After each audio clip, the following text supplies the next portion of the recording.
And I'm Jen Benson. It's Monday, November 5th, and in Utah, it's 12 o'clock. This is the award-winning 11 News at noon. A tragic industrial accident took the life of a construction worker in Saratoga Springs. 11 News reporter Clark Gerber just got back from the scene. He joins us live in the newsroom. Clark, what happened? Mitt Romney is distancing himself from a Republican Senate candidate from Indiana who says pregnancies that result from rape are God's intention. Richard Murdoch says that even though rape is a horrible thing, a resulting pregnancy is something God intended to happen.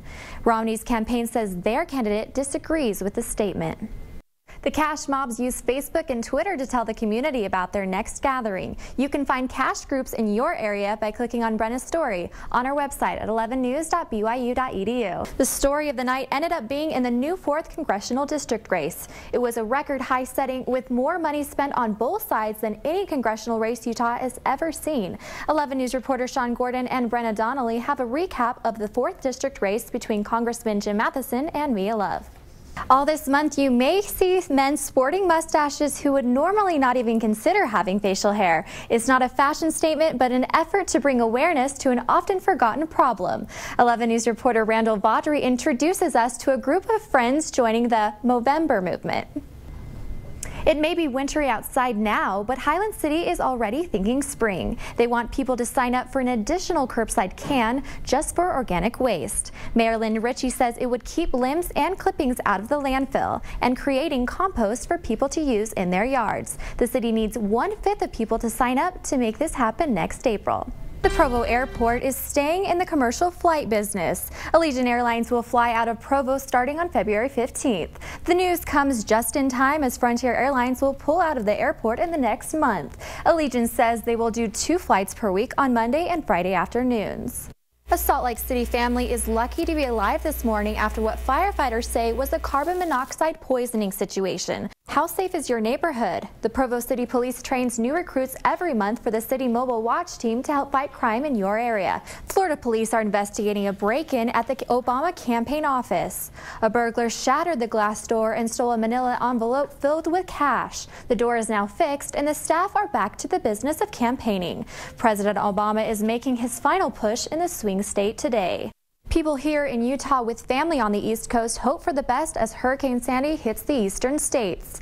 11 News reporter Randall Vaudry is live on BYU campus. Hurricane officials say Sandy whipped through New Jersey with 80 miles per hour winds. This satellite image shows the storm at 1 p.m. The National Hurricane Center and local weather services say the wind should shift from warmer to cooler air, which will cause more rainfall, mountain snow, and heavy flooding. And flights aren't all that's been canceled by Sandy. Both presidential candidates called off campaign events last night in response to the storm. Advisors briefed President Obama details of the storm's damage, and Governor Romney turned his attention to relief efforts. Living Rivers is out of Moab. They say the oil sands project will contaminate groundwater, an argument a judge rejected. People in Provo can now research taxes, business licenses, and health codes a lot more easily. A new online system allows people to search and print city ordinances. You can see zoning laws, water regulations, and the 2030 vision plan for Provo. Surf to the city's website to check it out. Some elementary school students in Cedar Hills are getting the chance to toot their horns.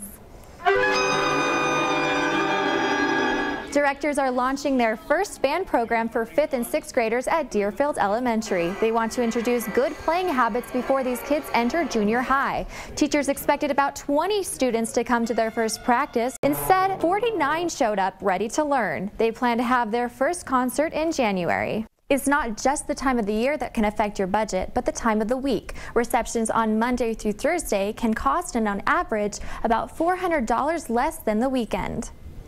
Hey, well, it's a good thing I'm cheap when it comes to weddings. Yeah, good thing I didn't break my budget. All right. Yeah, Ben, looks like there's a lot of cougar moms out there, right? That's right. It's going to be great. We can ask for better weather for Halloween. So true. It's so exciting. 2 new temples. Definitely. Yeah, Ben, I don't know. It'll be a little bit cold outside. I might just have to watch it on my TV. Yeah, right? No, I haven't. This is like my year to make a gingerbread house. I definitely might have fainted too. Speaking of being scared, you know, Ben, to some people, buck hunting is a sport. It's like living without BYU football. Yeah, that's right. Luckily, Speaking of birthdays, Ben, happy birthday. Thank you. Happy birthday. You didn't happen to put anything about a party on Facebook, right? Absolutely not. I don't mind the snow. It's beautiful, but when it gets cold, it's just too It's too hard for me. Well, the skiers sure sound happy. Let's see if that happiness will last. Let's take a look outside at our weather forecast. Right now, it's a chilly 40 degrees with the wind blowing at 3 miles per hour, but it definitely feels a lot warmer compared to all that snow we had last weekend. Let's go to our southern 5-day forecast. Looks like a nice stretch of weather in southern Utah, at least for November. 64 today with a low of 38, and that seems to be the trend for the rest of this week, with highs in the 60s and lows around 40 degrees each day going into Sunday. Now for a look at the northern forecast. As you can see, highs in the mid and upper 40s with lows dipping to 25 today. Could get pretty chilly. Then in the 30s for the rest of this week. And good news for those Thanksgiving travelers over the weekend, a low chance of snow.